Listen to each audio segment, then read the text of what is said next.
okay, so you have 3 sets of 2 siblings, which would be 6 cousins in the story, right?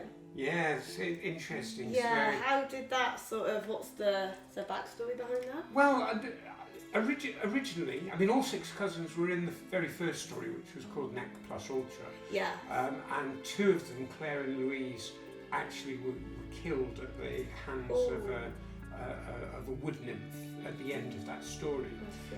But even at that time, the other cousins were in the storyline. But we've moved on some time since then, and now, so obviously 2 have died, so there are only 4 left. So there are 2 sisters, Esme and Lauren, who play a prominent part in the Butterfly Beat and ongoing. And the other 2 sets of siblings are Willie, the famous Willie Porter, who we've spoken about, he of the hippie mentality, and his sister Rebecca Wood.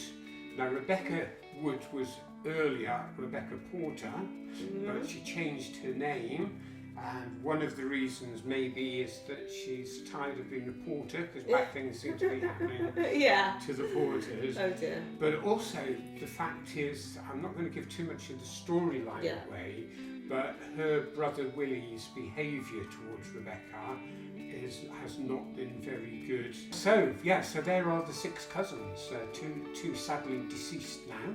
So 4 cousins. 4 cousins, 4 remaining cousins. 4 remaining cousins, And of course the whole circle of friends as well, so all the people that went to school with. There's one interesting character called Wayne Means, who we never see, and that'll develop. I've always wondered whether to keep the role of Wayne Means out of the storyline deliberately, someone who we can hate from afar. Oh, well, I'm looking forward to seeing how it all develops. I'm very, very happy to be part of the project. Because it has been quite a while since I've had like a solid, sort of good narrative, actual project that is continuous with character development, you know, like very creative stuff, because I've sort of just been, well, especially with lockdown. Yeah, and it's been good for us as well, because you were very kind. The viewers won't know this, but you were very kind in that you offered your time free of charge at one time, which we've subsequently paid. But, but at the time, it was a really beautiful gesture, and one that we're very, very grateful for. Well, I like to be out doing things. Like, I'm not the sort of person who just wants to sit around and just burn out. Yeah, I like to be active. I like to go out and do stuff, and I'm genuinely passionate about making good film. Yeah, and I think your positivity is something that is really interesting within the bigger storyline as well. I mean, it's a lovely behaviour that you have. It is. Emma. And I mean, just to finish that off, so your character, the character of Rosie, is itself a little bit dark, and you're very much wanting to find a soulmate, to find a man in your life, and that's not gone so well up until now.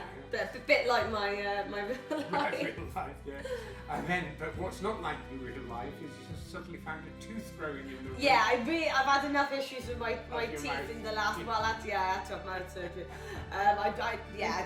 Don't be putting ideas in my head about giant lizard teeth growing out of my gum or whatever the hell it is. Rather not. Well, some interesting storylines to come. Yeah, it was fun to film the tooth incident though. That was actually very fun. Well, I think the viewers are really going to like these storylines. I mean, I know I do. Well, I really cannot wait to see what's going to happen with my character in Series 2. Because if Series 1 is anything to go by, it's going to be pretty damn epic. So who's your favourite character? Well, I'm going to be a little bit biased, aren't I, with that question? Obviously. Me. Rosie. Rosie. But yeah, I like Rosie, obviously. Cindy Kiss, I think, is a really good character as well. I'm looking forward to working with the actress who plays her. I mean, I don't know that many of the characters, to be fair, other than the ones I've obviously interacted with so far. But in terms of favourite, me. So Emma, thanks very much indeed. Oh, it's been a pleasure. Thank you for taking the time to sit and answer my questions.